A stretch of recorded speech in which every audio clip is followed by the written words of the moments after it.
Hey yo, what's up guys? Good evening. So for today's video, mopay pag-uli na ako gikan og trabaho. So karon di ay kay medyo gutom na. So ato ang oras di ay kay alas 8 sa gabi.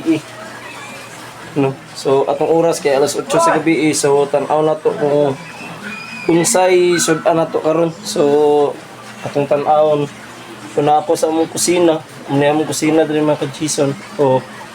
So kung nakita ninyo itong mga vlog na ako, so mo ni siya ang gipang repair. Ang atop kana siya. So ubos man na siya sa una, so karon taas na siya. And then sa mong sala kay mo ni siya. Muna akong gina-vlog nga update sa mong balay. So mo ni siya mga ka-Jason kani. Muna ang sa mong balay.